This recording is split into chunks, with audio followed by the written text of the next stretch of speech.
So what I'm thinking then now is to take you around and to show you the systems we just saw, some of them in the garden, and then we can break for lunch, and then after when we come back we're gonna get our hands dirty. Yeah. Most fun part. And it's lazy composting because they're getting everything for us. No hunting leaves in the forest with the snakes and the caterpillars. So I will invite you to come and have a walk through the permaculture garden and look at the different ways of transforming food and upcycling our waste. Kalau tidak hujan. Ya, tidak This one hujan. is now 2 days old. And you can already feel the heat when you put your hand on top. Panas. So here you have some heat being produced. Wow, yeah, it's not so hot. This is still okay. It's heating a bit. It's the first stage, but this one is hot. Like this one. It's actually more hot this one now. So when I took the temperature this morning, this one was at 43 and this one was at 50 degrees this morning Celsius. So when we will make the compost, we're gonna make one and then we're gonna mix one, so you can see this is 3 days old. This one is what we're gonna use to make one, and those all started this big. Yeah? So that one as well was like 1.70 meters. It's as big as the pipe. There. And so this now is working a lot, and so you can see the different stages, and then that's when it's done. Basically, that's not hot anymore, and it's what we are using to planting. When I make the compost and I get the food scraps and everything, I don't bother like taking out the plastic in the beginning anymore because they come, they're dirty and everything. But if you actually wait, it will just stand out like this, and it already get composted and everything, and it's clean, and you can just take it out of your compost pile. So I don't. In the beginning, we're trying to take it out as we make the compost. It's not organic, but actually the compost cleans it up itself, and then it just stands out, and you just take out the straw or whatever, and you can easily throw it away. And then it can be good compost. So that's 3 days, 12 days, 1 month. And that's the fast composting zone. And this one is the from the chickens. And then this one is the banana papaya circle. So the banana papaya circle is a compost that will be over a course of 1 to 2 years. Is long term. I always get 1.5 cubic, 2 cubic in 1 year or 2 years. Here I do it in 30 days. So it's more work, but you get more and you get more.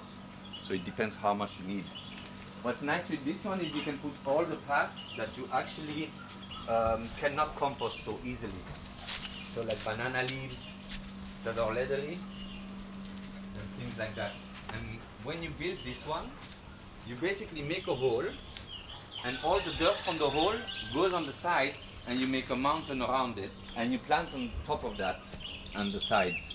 And in the middle you will just put like a waterproof liner, so you can like that it keeps the nutriments when it's rainy season. It really pours here, and all the nutriments would get washed away really easily.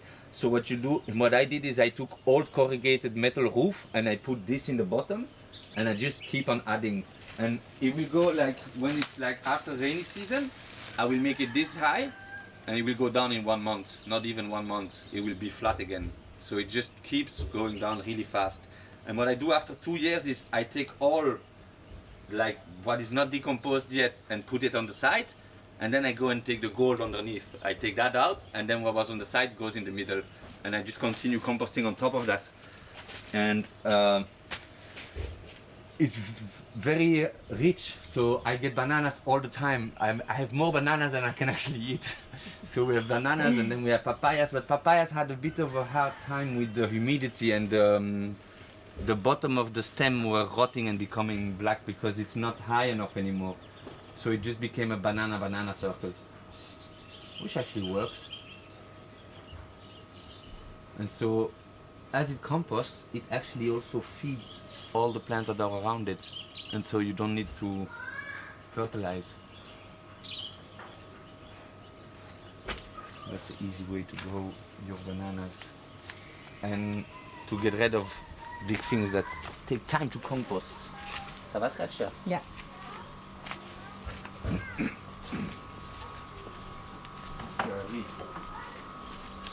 Let's go to the worm castings.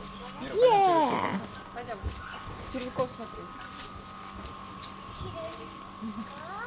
Let's go, let's go.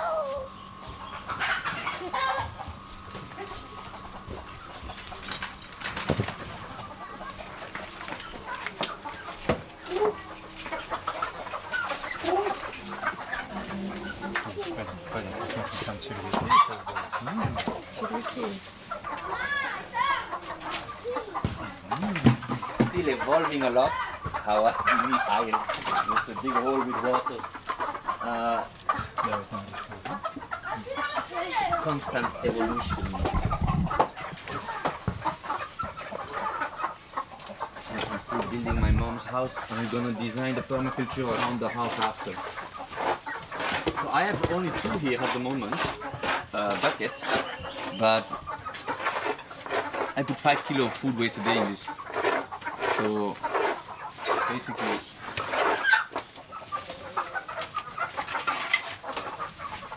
that's the bathtub I showed you. And here you have the water that comes out. This is the compost tea. Liquid gold. Liquid gold. And basically in here you have magic happening. And so the card boxes, the worms will be here normally. Here I put freshly daily all the food scraps in the top. In the bottom is gravel. And then in the bottom I bring a lot of I bring in a lot of yeah.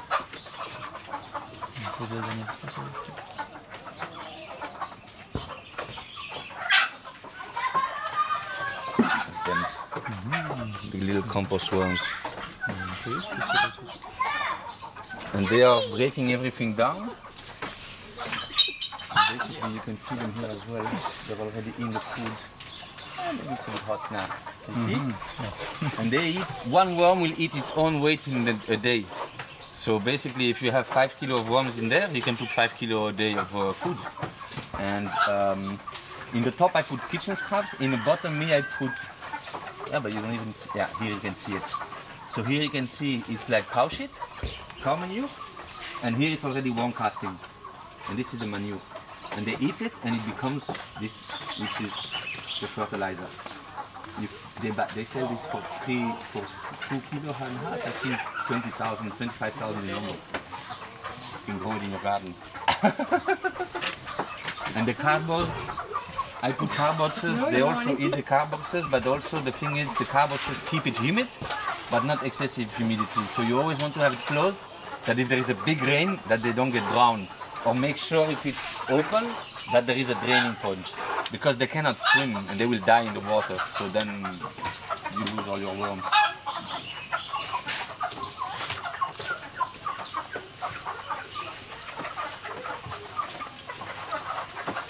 And where did you get worms? In the secret place. And so this is, when you see the amount of place you're using, but the water I can water with this one, I can water my whole garden with it because I dilute it into all the other water. Because you don't want to use it when it's too it's very rich.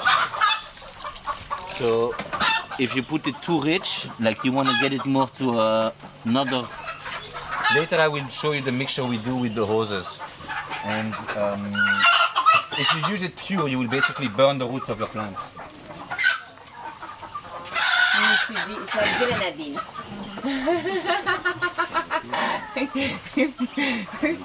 The grenadine. Okay? Don't drink it straight from the bottle.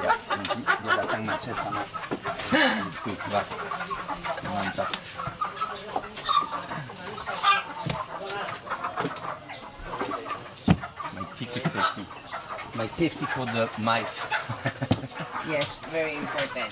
The mouse. One day I had my Lola, my cat was like sleeping on one of them, and I was like, why are you always sleeping on them? She's sleeping And on then them. I opened it up, and there was a mouse with all the babies inside.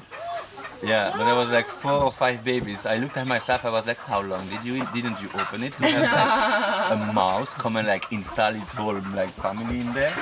They were like, "Oh, I forgot, boss." I said, "Yeah, you didn't want to annoy Lola who was lying on it. Like, I'm waiting for the babies to come out." Dinner. Termites and ants, they are the ones who break down the most here, and mushroom. Here when I installed it, you had mushrooms actually growing in the beginning. You don't have them anymore. So it's always fun because then I install it and then people are like, "I have mushrooms." I'm like, "Yeah, good." The mushroom are like decomposing what's still in there. It's perfect. And it was all white and everything, and you have some seeds growing. Now, yeah, we planted too many tomatoes, so we are growing tomatoes still, but let's see what the weather says. The chickens. But if there are not so many worms, does it worth it to install those worm pipes? Yeah, they will come. I find a lot of worms in Julie's garden already because I've been like feeding the garden and everything, but it's a big, thick earthworms. But what you can do as well is just when you put the power down, I just give you a little bit of worms that you put inside. They will stay there, they will reproduce, you will have babies, and they will enhance greatly your food in your floor. It's easy. So that's cheating, but you can do it. So, yeah, all the kinds of Lucy! I didn't put any food in the floor when Lucy! And so you can see the rosella. He just got out, made some flowers, and he's like, "Yeah, okay, I'm done growing. I'm just gonna flower." Here as well, you see the beans. They're like the beans. They came out. They make a bean, it's done, easy. Not gonna grow more. So normally they should grow like a tree, but yeah. And this one as well is okra. It's right away seeding. So everything is actually flowering right away. This is sorghum. It's a nice, you know sorghum? I have 3 kind of sorghum here, and you can use them also, or you make a porridge, or you can also grind them down and feed them to the chicken because it's very high in protein. But what's interesting with sorghum is it doesn't need water at all. It's like a maize that it's like a maize that doesn't need to be watered. So I think it needs 20% of the amount of water that actually maize will use.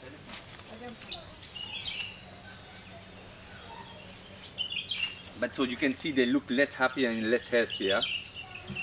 Yeah. That's it. Pare, this is gonna be nice to eat. Blue pea. What is it? Blue pea. Pare, this is like a long cucumber or something like that. It's a bit bitter. And blue pea is super because it's a bean, and beans, what do? Beans, they will actually make little rooms in the rooting where a bacteria will come. Basically, they're gonna store the nitrogen, and so they make a room for the nitrogen on the root. And when you cut it back, it will cut its roots, and you're releasing nitrogen in the floor. So it's natural fertilizing based on plant. Magic beans. Yeah, and they're beautiful. Yeah. There's no flowers today. You can actually use the flowers to eat them. They're edible. Everything is Blue pea. Blue pea tea. Blue you know? pea. Yeah, I know. Blue pea.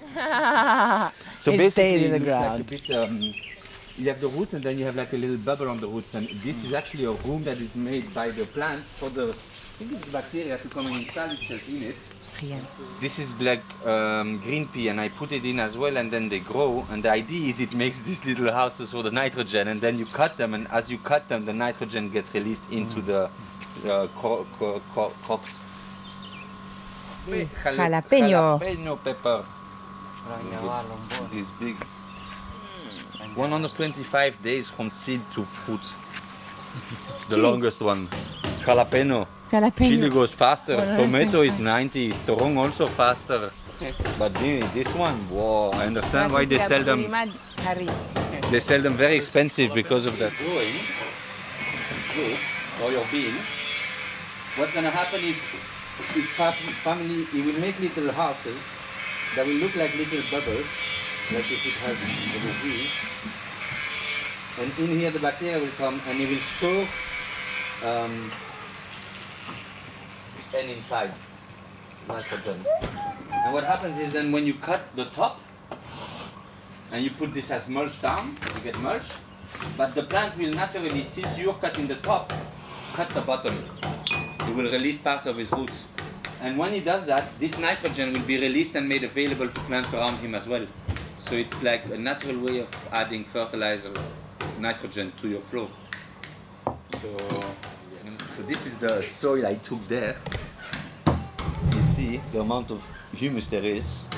I mixed it yesterday, and this is the soil I use in my compost. So that's why these plants are doing really well, and these plants, they're struggling because there is almost no soil. This is sand, yeah? The bottom. Yeah, but that's the soil where I planted. So this is the amount of sand there is, and I took 2 handfuls. I filled them up the same, and then I mixed them the water yesterday, and I let everything settle. And then so the deepest, the most heavy goes to the deepest, and then you get layers that get installed of what there is in the soil because they all drop at one moment. But so this is the amount of soil they basically have. Yeah, So they have a lack of nutriments. So what we're doing is we're trying to use the compost tea and growing like this with the compost tea, but it's like so it doesn't really work. So yeah, and the plants. I think the plants have the impression that they have a lack of nutriments, and so they're like, "Oh, I need to survive." So they try to produce really fast their beans, so they have a new generation ready to survive to survive basically, and they're not growing beautifully and slowly like here. They're just like, whoa, I don't even know what to do with my tomatoes. I have like 4 boxes of tomatoes in the fridge. I think I'm gonna make tomato jam.